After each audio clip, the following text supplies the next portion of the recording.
वत्सानमुञ्चं क्वचिदसमये क्रोशं यातहासः स्तेयं सदवत्युधिरुधिपय कल्पितैरस्तयोर्युगैः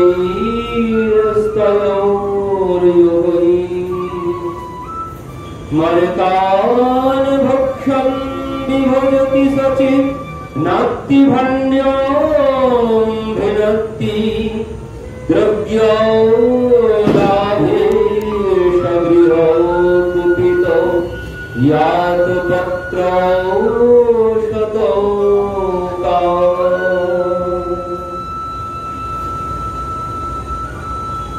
सुखदेव जी बर्णना दिच्छेन কবিরা মায়ের কাছে এসে নালিশ করেছেন।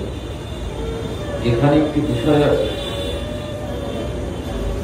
সুখদেবজি পরীক্ষিত মহারাজকে শ্রবণের কথা বলছেন না, সুখদেবজি পরীক্ষিত মহারাজকে এখানে দর্শনের কথা বলেছেন। পরীক্ষিত মহারাজকে বলছেন, রাজন আপনি দর্শন করুন। ভগবান মায়ের ভয়ে, মায়ের হাতে লাঠি দেখে যিনি অনন্ত বিশ্ব ব্রহ্মাণ্ডের মালিক, তিনি ভয় পেয়ে দৌড়াচ্ছেন। তো এই প্রসঙ্গ যখন বর্ণনা করেছেন সুখদেবজি, এখানে মাঝে মাঝে বলেছেন যে আপনি দর্শন করুন। এই লীলা যদি দর্শন করা যায় তাহলেই আনন্দ পাওয়া সম্ভব। এই লীলা দর্শনের লীলা, এই লীলা শ্রবণের নয়। এই লীলা দর্শন করতে হবে। লীলা চোখ বন্ধ করলে দর্শনও করা যায়। ওই বল্লভাচার্যজি এসেছিলেন সুরদাসজির কাছে। সুরদাসজি সুন্দর ভজন গান। তো বল্লভাচার্যজি বলছে, সুরদাসজি আপনি একটা ভজন শোনান তো। সুরদাসজি ভজন শোনাতে শুরু করেছেন। মৌসমকন কুটিল ফলকামি জনিতন দিও তাহি বিসরায়ো। মৌসমকন কুটিল ফলকামি। তিনি এইভাবে নানান রকম বিনতার পদ শুনিয়ে যাচ্ছেন একের পর এক। বল্লভাচার্যজি বলছেন, সুরদাসজি কি শ্রবণ করাচ্ছেন? আপনি ভগবানের লীলা শ্রবণ করেন আমাকে। সুরদাসজি বলছেন, আমি তো কোনো কিছু জানি না। তখন বল্লভাচার্যজি কি করলেন? সুরদাসজিকে এই ভাগবত শ্রবণ করালেন। এই ভাগবত শ্রবণ করালেন। ভাগবত শ্রবণের পর বলছেন, এবার আপনি ভগবানের লীলা শ্রবণ করালেন। তারপর থেকে সুরদাসজি পরপর যে বর্ণনা ভাগবতে নেই, যে বর্ণনা ভাগবতে নেই, সমস্ত বর্ণনা এবার সুরদাসজি দিতে শুরু করেছেন। যে বর্ণনা সুখদেবজি ভাগবতে দেননি, সেই সমস্ত বর্ণনা সব মানে সুরদাসজি সব দর্শন করছেন। এই ভাগবত শ্রবণের পর থেকে সুরদাসজি দর্শন করছেন। আর যেমন দর্শন করছেন তিনি তেমন পদে দিয়ে চলেছেন। আর সেই পদ স্বয়ং ভগবানকে শ্রবণ করতে বসে বসে। সুরদাসজি কুটিয়ার সম্মুখে বসে বসে সুরদাসজি গাইতেন। আর সুরদাসজি তো অন্ধ, তিনি দেখতে পান না কোনো কিছু। আর সুরদাসজির সম্মুখে ভগবান বসে বসে সেই লীলা কথা শ্রবণ করতেন। তো এই লীলা দর্শনের লীলা। সুখদেবজি এই জন্য পরীক্ষিত মহারাজকে বলেছেন যে দর্শন করুন, শ্রবণ করলে এখানে আনন্দ পাওয়া যাবে না, এই লীলা দর্শন করতে হবে। তো দর্শন করতে গেলে আগে দুধ দিতে হবে। তো এখানে সুখদেবজি বর্ণনা দিচ্ছেন, মায়েরা নালিশ করতে এসেছেন। কি নালিশ করেছেন? বলছেন, মা জানো তোমার লালা আমাদের ঘরে কি করে? কি করে? বলছেন, বৎসান মুঞ্চন ক্বচিদ সময়ে ক্রোশ সংজাত হাস তেয়ম সদবত্যচিদধিপয় কল্পিতৈরস্তয়োর্যুগে মারকান ভক্ষণ বিভজতি সচে নাত্তি ভাণ্ডম বিনত্তি দ্রব্য লাভে সগৃহ কুপিত ইয়াত পক্রোশ তুকা। বলছে বৎসান মঞ্চন কচিদ অসময়ে, মা তোমার লালা আমাদের ঘরে গিয়ে আমাদের বাছুরিগুলোকে সব খুলে দেয়। মা বলছে ঠিক বলেছিস, আমারও যখন দুগ্ধ দহনের সময় হয় আমার লালা গিয়ে সমস্ত বাছুরিগুলোকে খুলে দেয়। গোপীরা বলছে না মা, আমাদের বাছুরিগুলো কখন খুলে দেয়? কচিদ অসময়ে, আমাদের তখন দুগ্ধ দহনের কোন সময় হয় না। আমরা এবার যখন দুগ্ধ দহন করতে যাই তখন গিয়ে দেখি বাছুরিতে সব দুগ্ধ পান করে ফেলেছে, আর আমরা দুগ্ধ পাই না। তো তোমার লালা এইভাবে গিয়ে আমাদের বাড়িতে উপদ্রব করে। আরেক কবি এগিয়ে এসেছেন সর্বকে, মা জানো তোমার লালা আমাদের বাড়িতে গিয়ে কি করে? তেয়ম সাধবত্যতি দধিপয় কল্পিতই স্তয়োর যোগই মার্কান ভক্ষণ বিভজতি সচেনাক্তি বান্ধবী। বলছেন মা আমাদের বাড়িতে যায়, মাখন তো খায়, মাখন খাওয়ার পরে কি করে? সমস্ত ভাণ্ডগুলোকে সব ভেঙে চুরমার করে দিয়ে আসে। তারপরে কি বলছেন মা, যখন নিজেরা খেয়ে শেষ করতে না পারে তখন কি করে জানো? তোমার লালা মুখে এমন শব্দ করে, কেমন একটা যেন শব্দ করে, আর সেই শব্দের সাথে সাথে মুহূর্তের মধ্যে হাজার হাজার বানর সেনা সব এসে উপস্থিত। পূর্ব জন্মের সেই বানর সেনা সব এসে উপস্থিত। মা আমার তো মনে হয় তোমার লালার সাথে এদের কোনো একটা সম্পর্ক আছে, না হলে কেমন একটা আওয়াজ করে তোমার লালা মুখে, আর সাথে সাথে সবাই চলে আসে কোথা থেকে কোনো ঠিক ঠিকানা নেই, চারিদিক থেকে দলে দলে সব চলে আসে, এসে সমস্ত ভাণ্ড সব পরিষ্কার করে শেষে কি করে? বলছে ভাণ্ডগুলো পর্যন্ত আস্ত রেখে আসে না, সব ভেঙে চুরমার করে দিয়ে আসে। আর কি বলছে? দ্রব্য লাভে স্বগৃহ কুপিত। মা যে গৃহে মাখন থাকে সে গৃহ তো ঠিক আছে, আর যে গৃহে গিয়ে মাখন না পায় সে গৃহে কি করে জানো? সে গৃহ তো একদম লন্ডভন্ড করে দিয়ে আছে। যে গৃহে গিয়ে ভোজনের কোনো কিছু থাকে না, বললেন সেই গৃহে গিয়ে কি করে? মা জানো একবার কি হয়েছে? আমি আমার লালিকে রেখে জল আনতে গেছি।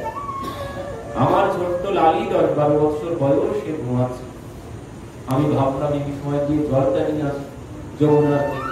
আমি জল আনতে গেছি, এবার জল নিয়ে বাড়ি আসার আগে তোমার লালা গিয়ে আমাদের গৃহে প্রবেশ করেছে।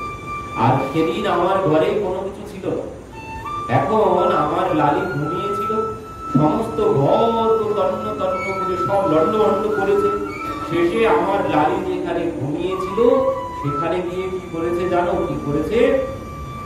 আমার লালির চুলের বিনুনি খাটিয়ার পাটিয়ার সাথে বেঁধে দিয়েছে। বেঁধে দিয়ে সে তো ঘুমাচ্ছে, আর তার কানের কাছে গিয়ে বলেছে হাওয়া, মানে ভূত। আর যেই ভূত বলে চিৎকার করেছে ঘুমন্ত অবস্থায় কানের কাছে গিয়ে, আর সে মা ভূত, মা ভূতে ধরেছে, মা ভূতে ধরেছে বলে লাফ দিয়ে উঠেছে। আর যেই লাফ দিয়ে উঠেছে পেছন দিকে যে বিনুনি বাঁধা, কিছুতেই আর যেতে পারছে না। মা ভূতে ধরেছে, মা ভূতে ধরেছে, শিগগিরি এসো। আমি জল নিয়ে দৌড়িয়ে এসে দেখি কোনো ভূত প্রেত কোনো কিছু না, তোমার এই ভূত পেছনের দরজা দিয়ে পালিয়ে চলে যাচ্ছে। এইভাবে মা আমাদের ঘরে ঘরে গিয়ে উপদ্রব করে তোমার লালা। এক কবি হচ্ছে মা জানো একদিন কি হয়েছে? আমি আমার বাড়িতে বসে আছি, তোমার লালা দলবল নিয়ে আমার বাড়িতে প্রবেশ করেছে। এমন সময় কি হয়েছে? আমি বলছি লালা, আজ আমার ঘরে যদি তুই মাখন খেতে পারিস তাহলে আর আমি কোনোদিন বাধা দেব না, তুই প্রত্যহ আমার বাড়িতে এসে মাখন খেয়ে যাবে। আর যদি আজ তুই আমার বাড়ি থেকে মাখন খেয়ে না যেতে পারিস তাহলে লালা তুই আর আমার বাড়িতে কোনোদিন আসবি না। ঠিক আছে কাকি। এইবার ভগবান কি করেছে? লালা গিয়ে সমস্ত ঘর তন্ন তন্ন করে সব খুঁজেছে, কোথাও কোনো কিছু কোথাও কোনো কিছু নেই। এবার কি হয়েছে? কাকিও খুব বুদ্ধিমান, সে কি করেছে? মাখনের ভাণ্ডটি ফলের তলায়, মানে ওই মোড়া যেগুলোকে আমরা বলি ভিতরটা ফাঁকা থাকে, তো ওই মোড়া দিয়ে ঢেকে রেখেছে, রেখে তার উপরে বসে আছে। বসে বসে গোপালের সাথে কথা বলছে, গোপাল আর যদি তুই আমার ঘরে মাখন খুঁজে খেতে পারিস তাহলে তুই প্রত্যহ আসবি, আমি খেতে দেব। আর যদি না পারিস আর কিন্তু আমার বাড়িতে কোনোদিন আসবি। ঠিক আছে, সমস্ত ঘর খুঁজে খুঁজে কোথাও পায়। এবার তিনি তো সব জানেন কোথায় কি আছে না আছে, সখাদেরকে নিয়ে বাইরে চলে এসেছে। কাকি আর তোমার বাড়িতে আসবো না, ঠিক আছে কথা দিলি তো? হ্যাঁ কাকি, যখন হেরেই গেলাম কথা মতো, খুঁজে তো কোনো কিছু পেলাম না, তাহলে আর তোমার ঘরে কোনোদিন আসবো না। এই বলে সমস্ত দলবল নিয়ে রাস্তায় চলে এসেছে। এবার রাস্তায় চলে এসে সখাদের বলছে, যা তো গোয়াল ঘরে যা। গোয়াল ঘরে গিয়ে বাছুরিগুলো সব খুলে দিল। এবার সখারা চুপি চুপি চুরি করে গোয়াল ঘরের মধ্যে প্রবেশ করেছে। আর যেই গোয়াল ঘরের মধ্যে গিয়ে বাছুরিগুলো সব খুলে দিয়েছে, ইনি ভাবছেন সব চলে গেছে। আর বাছুরিগুলো যেই চারিদিকে লাফালাফি করতে শুরু করেছে, ইনি ভাবছেন হায় হায় বাছুরিগুলো কি করে খুলে গেল। এই বাছুরি বাঁধতে ঢুকেছে, আর যেই বাছুরি বাঁধতে গেছেন সেদিকে গোপাল এসে কি করেছে, সেই মোড়া খুলে মাখনের ভাণ্ড বের করে তার থেকে সব খেয়ে পরিষ্কার করে ভাণ্ড হাতে করে দাঁড়িয়ে আছে। এমন সময় কাকি ও গাভী বাছুরি সব বেঁধে এসে দেখছেন গোপাল বারান্দায় ভাণ্ড নিয়ে দাঁড়িয়ে আছে। হাই সর্বনাশ, আমার তো সে কথা মনে ছিল না, আজ তো মোড়া ছেড়ে যাওয়ার কথা ছিল না, কিন্তু আমি তো সব ভুলে গেছি। তো এবার কাকি কি হবে? কথা কি ছিল? কথা কি ছিল? আমি হেরে গেলে আর কোনোদিন আসবো না, আর তুমি হেরে গেলে প্রত্যহ সব ব্যবস্থা করে রাখবে। বললেন ঠিক আছে, হেরে যখন গেছি তো এবার থেকে তোর জন্য প্রত্যহ সব ব্যবস্থা করে রাখবো। তো ভগবান এইভাবে সমস্ত গোপীদের ঘরে ঘরে গিয়ে মাখন চুরি করতেন। কেন? কারণ ভগবান মাখন চুরি করতেন, তার কারণ হচ্ছে একটি বংশ। সমস্ত মথুরাবাসী, সমস্ত গোকুলবাসীকে, ব্রজবাসীকে বলেছে, দেখো তোমাদের ঘরের যত দই দুধ মাখন হবে সব মথুরার বাজারে গিয়ে বিক্রি করে আসতে হবে। কেউ বাড়িতে দই দুধ মাখন জমিয়ে রাখতে পারবে না। এই জন্য সমস্ত দই দুধ মাখন সব মথুরার বাজারে গিয়ে অল্প দামে সব বিক্রি করে আসতে হতো। আর যদি কেউ বাড়িতে জমিয়ে রাখে, বংশের অনুচররা আসতো, এসে মারধর করতো, করে সব বাড়ি থেকে যা পেত সব নিয়ে চলে যেত। এই জন্য গোপীরা কি করতো, যে ওই মাখন সব গিয়ে মথুরার বাজারে বিক্রি করে আসতো, বাড়িতে কোনো কিছু জমিয়ে তারা রাখতে পারতো না। তো যখন গোপাল শুনেছে সখাদের কাছে যে এই ঘটনা, আমাদের বাড়িতে অনেক মাখন হয় কিন্তু মা আমাদের অল্প খেতে দেয়, আর সব গিয়ে বিক্রি করে আসে মথুরার বাজারে। ভগবান এই কথা শ্রবণ করে ভাবছেন, সে কি করে হয়, আমাদের মাখন আমরা গোচারণ করবো, আমাদের দুধ দই মাখন সবকিছু, আর মথুরার বাজারে গিয়ে আমাদেরকে অল্প দামে সব দিয়ে আসতে হবে। তো এই জন্য ভগবান কি করেছেন, সখাদেরকে নিয়ে সব ঘরে ঘরে গিয়ে মাখন চুরি করে খেতে শুরু করেছে, যাতে আর কেউ মথুরার বাজারে বিক্রি করতে না যেতে পারে। কংসের কাছে গিয়ে অল্প দামে সব দিয়ে আসতে হয়, আর না দিয়ে আসলে কংসের অনুচররা কিছুদিন পর পর আসে, সবার ঘর খুঁজে যার ঘরে যা পান সব নিয়ে চলে যান, আরো শাস্তি দিয়ে যান। এই জন্য ভগবান সবার ঘরে ঘরে গিয়ে মাখন এইভাবে চুরি করে খেয়ে ফেলে। তো গোপীরা যখন কি হয়, একদিন দুই দিন ভগবান না যান মাখন চুরি করতে, তখন আর তারা থাকতে পারে না। একদিন দুই দিন যদি গোপাল না যায়, তখন যমুনার ঘাটে তারা সবাই চলে যায়। যমুনার ঘাটে গিয়ে জিজ্ঞাসা করেন, এই তুই নন্দের লালাকে দেখেছিস নাকি? না রে আমি দেখিনি। এই তুই দেখেছিস নাকি? সেও বলে না রে আমি দেখিনি। তাহলে কি করবো, আর তো তাকে ছাড়া আর ভাবতে পারছি। যখন দুই তিন দিন পার হয়ে যায়, তারা ভগবানকে না করতে আর কিছুতেই নিজে থাকতে পারেন না। এই জন্য তারা সর্বক্ষণ ভগবানকে ডাকতে থাকেন। কি বলে, যখন দধি মন্থন করেন, সোনি है गोकुल नगरिया आजा आजा सावरिया, सोनी है गोकुल नगरिया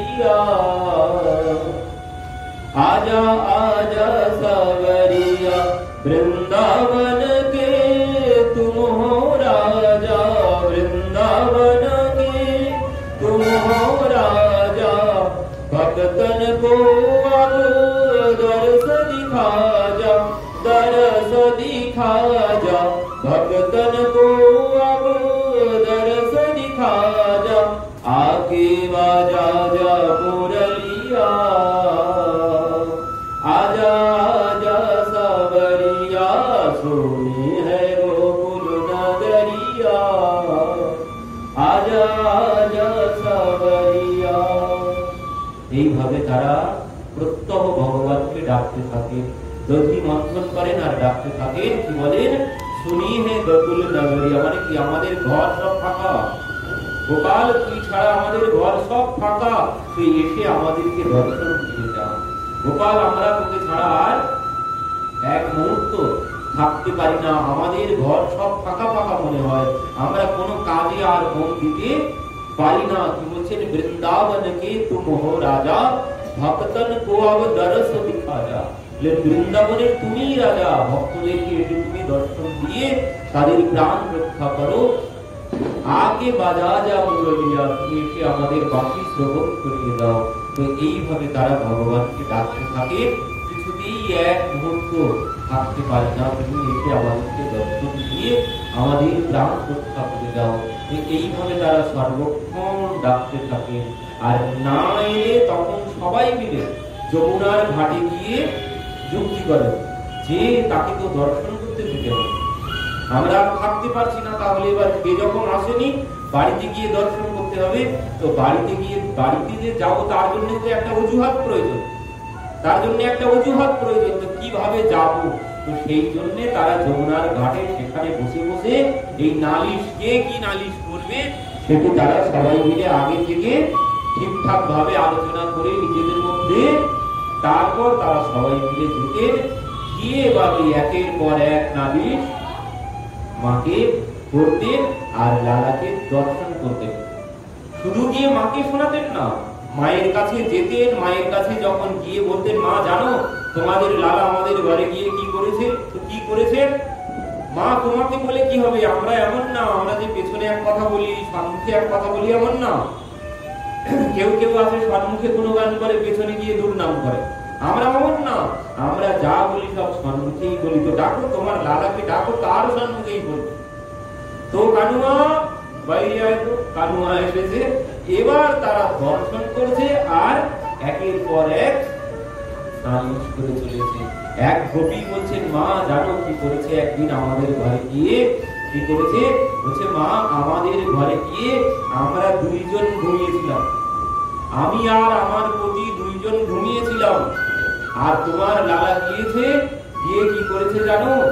আমার ওই বিরুনিটা আমার পতি দেবতার দাড়ির সাথে গিট দিয়ে চলে এসেছে। আর যে ঘুম ভেঙেছে আমার পতি বলছে, ওরে বাপরে আমার দাড়ি ছিঁড়ে গেল, কি হচ্ছে? তখন ঘুম ভেঙে দেখি এই অবস্থা।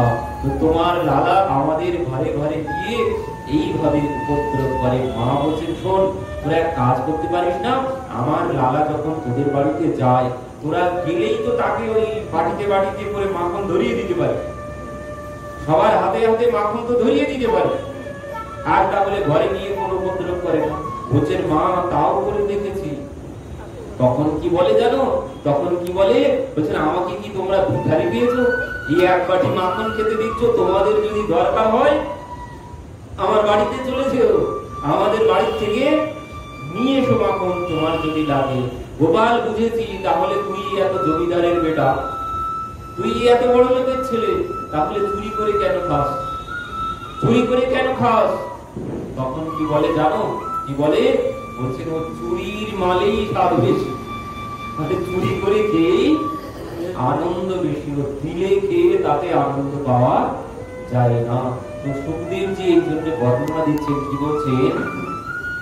হস্তাগ্রহে রচয়তি বিধিম পীঠ ফল ফলদয়ী ছিদ্রম মন্ত্রনিহিত বয়ুন শিজ্ঞভণ্ডেষু তদোবি ধাবন্ত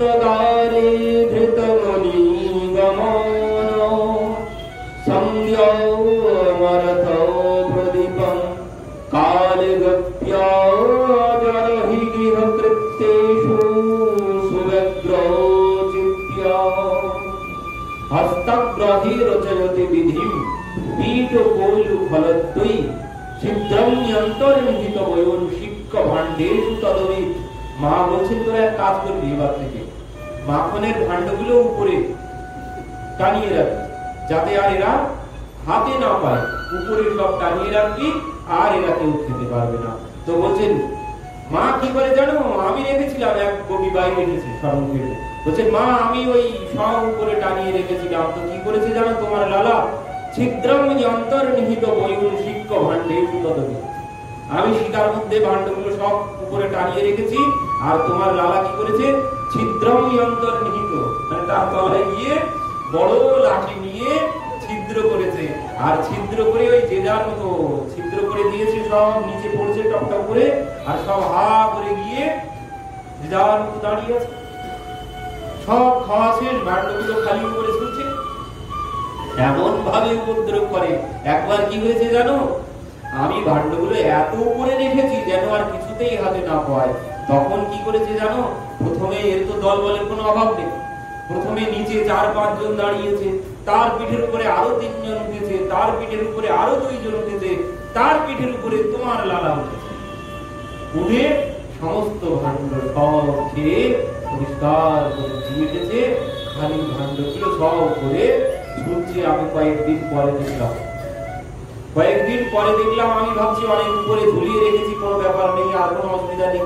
কিন্তু যখন ভাণ্ড নামিয়ে দেখি, সমস্ত ভাণ্ড সব খালি, একটাতেও কোনো কিছু নেই। কখন খেয়েছে, কখন খেয়ে গেছে আমি কোনো কিছুই জানি না। আমি ভাবছি সব আছে, কিন্তু যখন নামিয়ে দেখছি তখন আর কোনো কিছু নেই। একবার এক গোপী সম্মুখে এসেছে, এসে বলছে মা জানো একদিন কি হয়েছে। মা আমি ঘরে ছিলাম না, তোমার লালা আমাদের ঘরে গিয়ে মাখন খেতে শুরু করেছে। এখন আমি হঠাৎ বাইরে এসেছি, এখন এই সমস্ত দলবল সব নিয়ে বাইরে চলে গেছে, আর ওই খাচ্ছিল। এবার আমি যেই বলেছি লালা, যেই ডাক দিয়েছি, সঙ্গে সঙ্গে লালা দাঁড়িয়ে পড়েছে। দাঁড়িয়ে এবার আমি যে ধরতে গিয়েছি তোমার লালাকে, কি করেছে জানো, মুখের মধ্যে সব মাখন নিয়ে ভর্তি করে দাঁড়িয়েছিল, আর আমি যেই ধরতে গিয়েছি আমার চোখে মুখে সব বের করে দিয়েছে, মুখ দিয়ে বার করে দিয়ে দৌড় দিয়ে চলে এসেছে। এমন ভাবে উপদ্রব করে। মা বলছে তোরা এক কাজ করবি, মাখনের ভাণ্ডগুলোকে সব অন্ধকার ঘরের মধ্যে রেখেছি, যাতে খুঁজে না হয়। বলছে মা তাও করে দেখেছি, মাখনের ভাণ্ডগুলো সব অন্ধকার ঘরের মধ্যে রেখে দেখেছি। তোমার লালা যখন ঘরের মধ্যে প্রবেশ করে, তখন আর কোনো ঘর অন্ধকার থাকে না, সব আলোয় আলোকিত হয়ে যায়।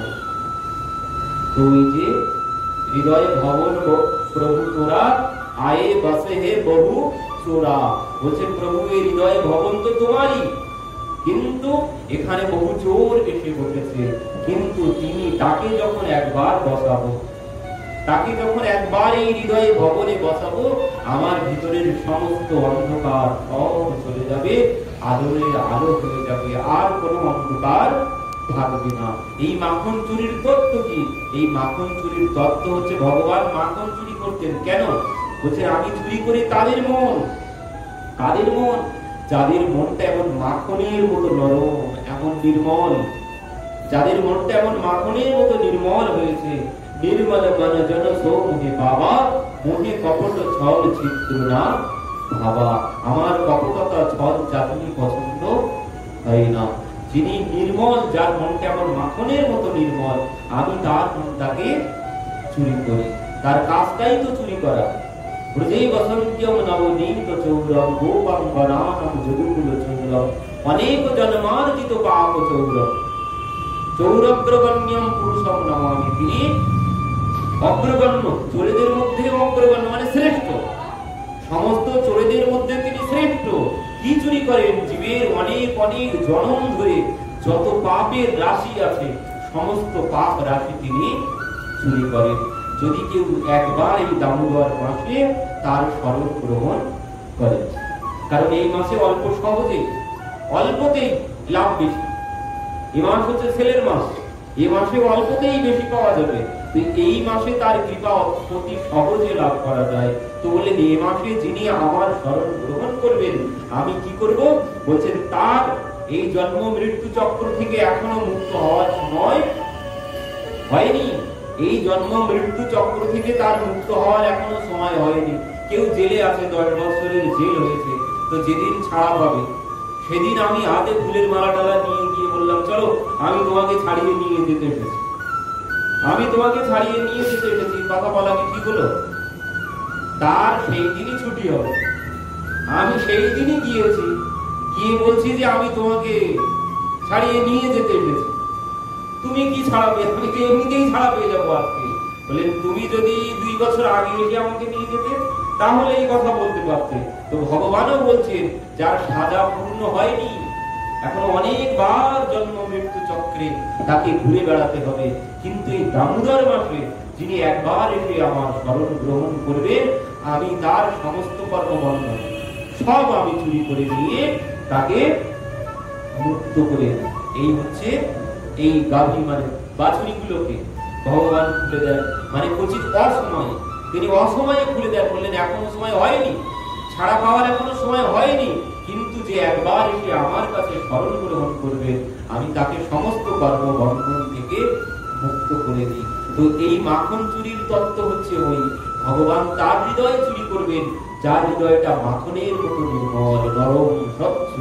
এমন যদি মন হয় তিনি তার মনটাকে চুরি করেন। আর এই মনের মধ্যে যদি ছল চাতুরি বক্ততা সূর্পনখার মতো থাকে তার প্রতি ভগবান তাকিয়েও দেখবেন না, একবার ফিরেও তাকাবেন না। তো তার জন্য কি বলে মন নির্মল। তো মন নির্মল কি করে হবে? মন পরিষ্কার কি করে হবে? যে তো দর্পণ মার্জনা। তো এই যে মন নির্মল, এই মনের যে ময়লা কি করে পরিষ্কার হবে? এই মনের ময়লা পরিষ্কার করতে পারে কে? একমাত্র এই ভাগবত কথা, এই ভগবানের লীলা কথা, ভগবানের লীলা কথা। যদি এই লীলা কথা শ্রবণ করতে করতে, এই লীলা কথা শ্রবণ করতে করতে যদি এই লীলা কথা একবার ডুব দিতে পারি করতে। লীলা মানে কি? লীলা মানে যার মধ্যে লীন হওয়া যায়, যার মধ্যে প্রবেশ করা যায় তাকে বলে লীলা। এই লীলার মধ্যে যদি আমি একবার প্রবেশ করতে পারি তখন কি হবে? তখন আমি এই লীলা দর্শন করতে পারবো। আর এই লীলার মধ্যে প্রবেশ করতে পারলেই আমার মনটা তখনই নির্মল হবে। তার আগে সম্ভব নয়। এই লীলার মধ্যে আগে আমাকে প্রবেশ করতে হবে। এই জন্যই লীলা শ্রবণ করতে হবে। লীলা শ্রবণের লাভ এটি, কারণ লীলার মধ্যে সহজে প্রবেশ করা যায়।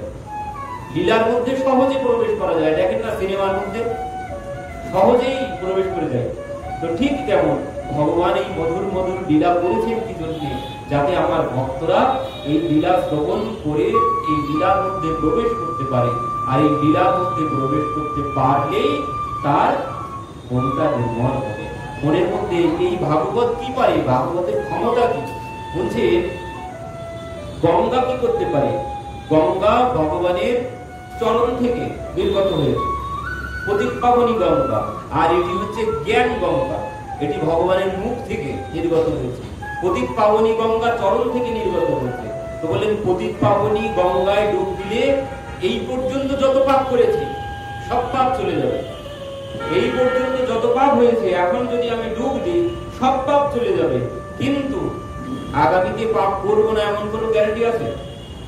এমন কোনো গ্যারান্টি নেই। ওই গ্যারান্টি গঙ্গা দিতে পারবে না। কিন্তু ভাগবত কি করতে পারে? যদি একবার ভাগবতে ডুব দেওয়া যায়, এই জ্ঞান গঙ্গায় যদি ডুব দেওয়া যায়, এই জ্ঞান গঙ্গা কি করতে পারে? যে তোমার দ্বারা আর পাপ হতে সে দেবে না। পাপ তো নাশ করবেই, আর তোমাকে তোমার দ্বারা আর কোনো পাপ হতে দেবে না। এই ভাগবতের এমন মহিমা। এই জন্য ওই পতিতপাবনী গঙ্গার থেকে এই গঙ্গা বেশি শ্রেষ্ঠ, এই জ্ঞান গঙ্গা। এতে সর্বক্ষণ ডুব দেওয়া যায়। এখন ইচ্ছা করলে পতিতপাবনী গঙ্গায় অত সহজে ডুব দিতে পারবে, সে যেতে হবে তারপর। কিন্তু এই জ্ঞান গঙ্গায় ডুব দেওয়া অতি সহজ, আর এর ফল বেশি। জ্ঞান গঙ্গায় ডুব দিলে এর ফল বেশি, কারণ এই মনের সমস্ত ময়লা পরিষ্কার করবে, করে তোমার পাপ প্রবৃত্তিকে নষ্ট করবে। কিন্তু পতিতপাবনী গঙ্গা পাপ প্রবৃত্তি নষ্ট করতে পারবে না। ভাগবতী একমাত্র পারে মনের ময়লা পরিষ্কার করতে। এই ভাগবত মানে ভগবানের লীলা কথা, ভগবানের লীলা শ্রবণ করতে করতে মনের সমস্ত ময়লা পরিষ্কার হয়ে যায়। তো ভগবান এইভাবে মধুর মধুর লীলা করছেন। তো গোপীরা সবাই নালিশ করে চলেছেন, একের পর এক নালিশ করছেন। এমন সময় কি হয়েছে, মা লালার মুখের দিকে তাকিয়েছে। লালার মুখের দিকে যখন তাকিয়েছে, মুখটা তো লালা একদম ভার করে দাঁড়িয়ে আছে। আর এই দেখেই মায়ের একটু দয়া হয়েছে। মায়ের যখন দয়া হয়েছে, মা তখন গোপীদেরকেই উল্টো বলতে শুরু করে, তোদের বাড়িতে গিয়ে আমার লালা যদি এত উপদ্রব করে, তো তোরা তো একবার আমাকে ধরে হাতে নাতে ধরে দেখাতে পারিস। তোরা তো একবার হাতে নাতে ধরে দেখাতে পারিস। যা, আমি তোদের কথা বিশ্বাস করছি না। যেদিন তোরা আমার লালাকে ধরে নিয়ে দেখাবি, সেদিন আমি তোদের কথা বিশ্বাস করবো, না হলে তোরা আমার কাছে নালিশ করতে আসবি। এই বলে সমস্ত গোপীদেরকে তাড়িয়ে দিয়েছে। এবার পরবর্তীতে নালিশের পর গোপীরা সব চলে যাচ্ছে, ভগবান গোপীদের সম্মুখে এসেছেন। আর নালিশ করবে? মায়ের বকনি শুনেছে তো, আর নালিশ করবে? ওর মধ্যে ছিল প্রভাবতী কাকি। প্রভাবতী কাকি বলছেন, লালা তোর মা খুব বলেছে যে ধরে এনে দেখাতে। তো ঠিক আছে লালা, তুই আমার বাড়িতে যাস, আমার বাড়িতে তুই একদিন যাস, দেখবি আমি সেদিন তোকে ধরে নেই তোর মায়ের কাছে নিয়ে আসবো। কি কাকি, তুমি আমার সাথে চ্যালেঞ্জ করছো? ঠিক আছে কাকি, আগামী কালই আমি তোমার বাড়িতে যাচ্ছি। আগামী কালই আমার দলবল সব নিয়ে আমি তোমার বাড়িতে যাবো, তুমি প্রস্তুত থেকো। ঠিক আছে, তুই যাস, দেখি তোর কত বড় ক্ষমতা আছে। এবার পরের দিন সকালবেলা ভগবান দলবল নিয়ে প্রভাবতী কাকির বাড়িতে গিয়ে উপস্থিত। প্রভাবতী কাকি কি করেছেন, সকালবেলা মাখনের ভাণ্ডগুলো সব বারান্দায় রেখে দিয়েছে। মানে দরজা সব খোলা, দরজা সব খুলে রেখেছে, ভাণ্ডগুলো সব বারান্দায়, ঘরের মধ্যে সমস্ত ঘরের দ্বার খোলা, সব খুলে রেখে কোথায় যে গেছে ভগবান দলবল নিয়ে যাচ্ছে। যেতে যেতে সোজা প্রভাবতী কাকির বাড়িতে প্রবেশ করেছে। গিয়ে দেখছেন দরজা খোলা, মাখনের ভাণ্ড সব বারান্দায়, ঘরের মধ্যে। কি ব্যাপার, ভন ভন করে বাঁচি উঠছে, কেউ কোথাও দেখা যাচ্ছে না। ব্যাপার কি? এত তো বোকা নাম প্রভাবতী কাকি। তো ঠিক আছে সখা, তোরা এক কাজ কর, তোরা খেতে থাক, আমি পাহারা দিচ্ছি। যেই দেখবো সঙ্গে সঙ্গে আমি ডাক দেবো, তোরা চলে আসবে। তো ইনি বাইরে দাঁড়িয়ে দাঁড়িয়ে পাহারা দিচ্ছে, আর সমস্ত সখারা সবাই খেতে শুরু করেছে। এমন সময় সখাদের খাওয়া দাওয়া সব শেষ। লালা এবার তুই আয়, আমাদের খাওয়া হয়ে গেছে। এবার যেই সবাই খেয়ে চলে এসেছে, বলছে লালা এবার তুই যা, আমরা পাহারা দিচ্ছি, কাকি আসছে কিনা। লালা আস্তে আস্তে ভাবছে, কাকি তো এত বোকা না, এমন তো কোনোদিন করবে না। ঘর খুলে রেখে, মাখন এইভাবে নিচে বাইরে রেখে, এইভাবে তো কোনোদিন চলে যাবে না। কিছু তো একটা গোলমাল আছে। কাকি এইভাবে তো খুলে যাওয়ার মানুষ না। তো কি হতে পারে, কোথাও তো দেখতে পাচ্ছি না, সকালে তো সব খেয়েই চলে গেল। তো ঠিক আছে, যাই না দেখি তারপর কি হয়।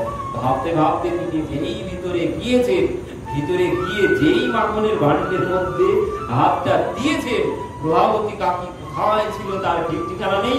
হট করে এসে গোপালকে ধরে ফেলেছে। লালা তোর মা খুব বলে ধরে দেখাতে, চল এবার তোর মায়ের কাছে নিয়ে যাবো।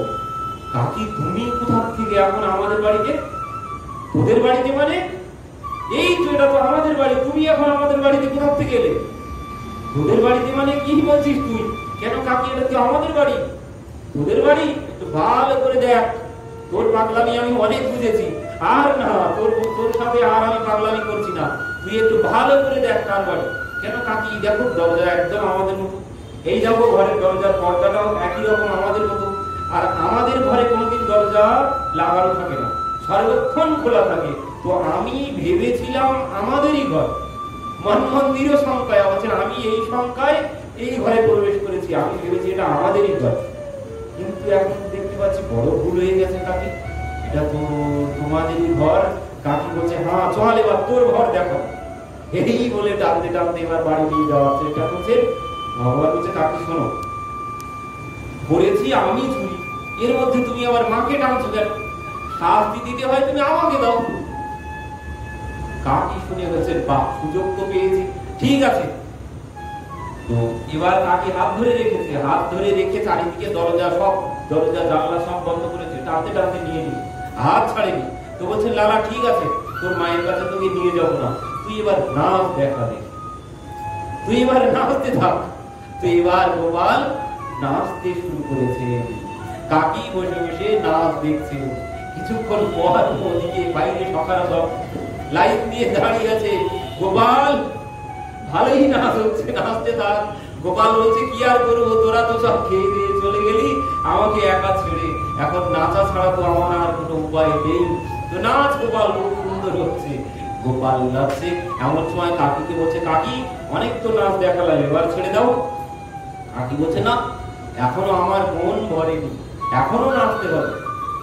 না না কাকি, আর কতক্ষণ নাচবো, আমার তো কোমর ব্যথা করতে শুরু করেছে।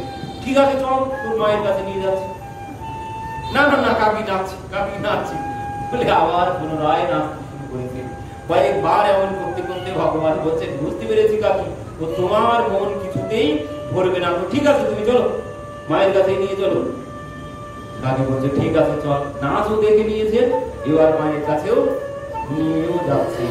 এবার যেতে যেতে ভাবছে, কি করে পালিয়ে যাব, এবার তো কোনো পথ পাচ্ছেন না। এমন সময় কি হয়েছে, ওই বৃদ্ধ মানুষ তারা রাস্তা দিয়ে যাচ্ছে। কাকি, তোমার কি একটু লজ্জা শরম নেই? কেন, কি হয়েছে? এই সমস্ত কাকা জ্যাঠা সবাই যাচ্ছে, তুমি একটু মাথায় ঘোমটা নেই, কোনো কিছু নেই, তোমার তো দেখতে পাচ্ছি লজ্জা শরম কোনো কিছু নেই। ঠিক আছে ঠিক আছে বলে মাথার ঘোমটাটা টেনে দিয়েছে, দিয়ে এবার টানতে টানতে নিয়ে যাচ্ছে। এবার টানতে টানতে নিয়ে যেতে যেতে বলছে, কাকি তুমি আর কি নালিশ করবে, আমি নালিশ করবো আজ মায়ের কাছে কি? কেন তুই কি নালিশ করবি? আরে কাকি, তুমি যেভাবে আমার হাতটা ধরেছো, আমার হাত ব্যথা হয়ে গেছে, চলো আজ আমার মায়ের কাছে নালিশ করবো। এই যেই বলেছে, ওদিকে কি হয়েছিল, প্রভাবতী কাকির দেবর সে ছিল না ঘরে, সে কোথা থেকে আসছিল। এমন সময় ও জিজ্ঞাসা করেছে, কিরে আমার বৌদি তোকে এইভাবে টানতে টানতে কোথায় নিয়ে যাচ্ছে? ওরে আর বলিস না, ওর বৌদি কবে আমাকে নিমন্ত্রণ করেছিল, তার বাড়িতে নাকি আজ ভান্ডারা। এখন আমার তো কোনো কিছু মনে নেই, আমি তো বাড়ি থেকে খাওয়া দাওয়া সব করে বেরিয়েছি। আমি বললাম, কাকি আমার এখন খিদে নেই, আমি যাবো না, তুমি যাও। কিন্তু তোর বৌদি কিছুতেই শুনছে না, আমাকে বলছে, না তোকে না নিয়ে আমি যাবো না। এই জন্য জোর করে টানতে টানতে আমাকে নিয়ে যাচ্ছে, তার বাড়িতে নাকি ভান্ডারা। এবার প্রভাবতী কাকির দেবর সে বলছে, আরে তোর খিদে নেই তাতে কি হয়েছে, আমার তো খিদে আছে, আমি খাবো, চল তাহলে চল আমার সাথে। এবার গোপাল বলছে, কাকি আমার কিন্তু হাত খুব ব্যথা করছে, তুমি এই হাতটা বাদ দিয়ে এই হাতটা ধরো। কাকি বলছে, ঠিক আছে ঠিক আছে, দেখ। কাকিও ভাবছে, অনেক সময় ধরে এক হাত ধরে রেখেছে, ব্যথা হতেও পারে, ঠিক আছে ওই হাতটা দেখ। এবার যেই বলেছে, দেবরের হাতটা, দেবর তো যাওয়ার জন্য রেডি, খাওয়ার জন্য, কারণ ও ছিল পেটুক। এবার ও সঙ্গে সঙ্গে চলেছে, এবার দেবরের হাতটা ধরিয়ে দিয়েছে। এ মনে করছে বৌদি নিয়ে যাচ্ছে ভান্ডারা বাড়িতে, এ নিশ্চিন্তে চলেছে। এবার গোপাল কি করেছে, সোজা অন্য দিক থেকে তাড়াতাড়ি করে দৌড়িয়ে মায়ের কাছে গিয়ে উপস্থিত। মা খুব খিদে পেয়েছে, আজ খেতে দাও। মা ভাবছে, কি ব্যাপার, গোপালকে এমন কথা কোনোদিন বলে না। মা খুব ভালোবেসে আজ গোপালকে খাওয়াতে শুরু করেছে বসে। এবার খাওয়াতে খাওয়াতে এমন সময়, ও যশোদা বাইরে আয় বাইরে আয়, তুই খুব বলিস ধরে দেখাতে আজ এনেছি, দেখে যা তোর লালাকে ধরে এনেছি। তুই বড় মুখ করে বলিস ধরে দেখাতে, তুই আমাদের কথা মোটেই বিশ্বাস করিস না, আজ তোর লালাকে হাতে নাতে ধরে এনেছি। গোপাল একদম শান্ত স্বরে, মা আমি ছাড়া তোমার কি আর কোনো লালা আছে না? মানে ও কিছু বলছে, আরে লালা তুই ছাড়া আমার আর কে আছে, তুই আমার একমাত্র লালা, তুই আমার একমাত্র সর্বস্ব। মা তাহলে ওই যে বলছে, মা বলছে আবার হয়তো এসেছে কোন পাগলি। তো মা তুমি যাও শুনে এসো। লালা ঠিক আছে তুই খেতে থাক, আমি গিয়ে শুনে আসছি কি করছে। এবার মা এসেছেন বাইরে, কি হয়েছে বলো। আরে তুই জিজ্ঞাসা করছিস কি, এই দেখ দেখতে পাচ্ছিস হাতটা ধরে নাড়া দিচ্ছে, আর এই দেখ তুই আবার জিজ্ঞাসা করছিস। তুই বড় মুখ করে বলিস আমার ছেলেকে ধরে দেখাতে, মোটেই বিশ্বাস করিস না। এই দেখ তোর লালাকে আজ ধরে এনেছি হাতে নাতে, আমাদের খাওয়া ঘুম নিদ্রা সব বন্ধ করে দিয়েছে। আমরা কোথাও নিশ্চিন্তে একটু যেতে পারি না, একটু নিশ্চিন্তে কোনো কর্ম করতে পারি না। এই কখন গিয়ে ঘরের মধ্যে উপদ্রব করবে। তো তুই এত বলি তুই মোটে বিশ্বাস করিস না। আজ দেখ হাতে নাতে তোর লালাকে ধরে এসেছে। মা বলছে তুমি কি আজ সকালবেলা ভাঙটান খেয়েছিলে নাকি? কেন? আরে তুমি দেখো কাকে ধরে এনেছো। আমি দেখবো মানে? হ্যাঁ তুমি দেখো কাকে ধরে এনেছি। আরে তুই দেখ, আমি কি দেখবো? আমি সব জানি, তুই একটু ভালো করে দেখ। তুই কি দেখতে পাচ্ছিস না? তোর কি চোখ খারাপ হয়ে গেছে? তুই দেখ কাকে ধরে এনেছি। নিজের ছেলেকে দেখে কি এখন আর চিনতে পারছিস না? আরে তুমি একবার দেখো কাকে ধরে এনেছো। এই বলে প্রভাবতী কাকি ঘোমটাটা উঁচু করেছে, উঁচু করে দেখছে দেবরের হাত ধরে দাঁড়িয়ে আছে। মুখ পোড়া, তুই এখানে যা এখান থেকে বলে এক দাঁত করে তাকে ছুড়ে ফেলে দিয়েছে। এইভাবে ভগবান লীলা করছেন। এমন সময় গোপাল খেয়ে দিয়ে মায়ের কাছে এসেছে। মা কি হয়েছে? আরে দেখ নিজের দেবরকে ধরে এনেছে, এনে বলছে তোকে ধরে এনেছে। মা আমি তোমাকে বলি না এরা সব মিথ্যা কথা বলে, এদের বাড়ির লোকই সব চুরি করে খায় আর এরা সব আমার নামে দোষ দেয়। এখন বিশ্বাস হয়েছে? হ্যাঁ লালা এখন বিশ্বাস হয়েছে। একমাত্র সত্যবাদী হরিশ্চন্দ্র আমার ঘরেই আছে। তো মা দেখো এরাই আমাকে এমন ভাবে মিথ্যা কথা বলছে, এরপরে আমার বিবাহই শেষ পর্যন্ত হবে না। লালা ওই বিষয়ে তোর কোনো চিন্তা করতে হবে না, ওই বিষয়ে আমি দেখবো। তো এবার সমস্ত গোপীরা সবাই মিলে এইভাবে ভগবানকে দর্শন করে আস্তে আস্তে যখন চলে যাচ্ছে, তো গোপীদের কুলহানা কি জন্য, মানে নালিশ কুলহানা ভাষায় বলে। কেন বলছে? দেখে বিন কানা जब मन नहीं माना गोपियों की उल्हाना बस एक बहाना। कि देखे बिन काना जब मन नहीं माना, যে ভগবানকে না দেখে যখন আর থাকতে পারেন না, তখনই তারা এইভাবে নালিশ করতে চলে আসেন লালাকে দর্শন করার জন্য। এবার সবাই মিলে চলে যাচ্ছে। প্রভাবতী কাকির একটু মনটা খারাপ, তার মধ্যে প্রভাবতী কাকি তো অপমান হয়ে গেছে। এবার অপমানিত হয়ে প্রভাবতী কাকি চলেছেন। এমন সময় গোপাল আস্তে আস্তে প্রভাবতী কাকি কাকি আজ কেমন দিলাম, হাত ধরে আনবে আমাকে, হাত ধরে আনবে। তখন বলছেন লালা এবার তুই আমার বাড়িতে যাস। আজ যে ভুল করেছি, ওই যে হাত বদলের সময় কিছু একটা গন্ডগোল তুই করেছিস, লালা আর কোনোদিন এই ভুল করছি না। এবার তুই আমার বাড়িতে যাস, ঠিক আমি তোর মায়ের কাছে তোকে ধরে নিয়ে এনেই দেখাবো। গোপাল বলছেন শোনো তাহলে কাকি, পুনরমাম যদি গৃহ না আসি কচিত্যম হি গোপীকে। বলছেন পুনরায় যদি তুমি আমাকে কাকি ধরে নিয়ে আসার চেষ্টা করো এইভাবে, তাহলে তে ভরতুর উপস্থিতম তদা ভবিষ্যামি নো সংশয়। সেটা আজ তোমার দেবরের হাতটা ধরিয়েছি, এরপরে যদি তুমি আমাকে নিয়ে আসার চেষ্টা করো, এবার তোমার পতির হাতটাই তোমার হাতে ধরিতে দেব। তো ভগবান এইভাবে সুন্দর সুন্দর লীলা করছেন কিসের জন্য? ভক্তদেরকে আনন্দ দেওয়ার জন্য। আর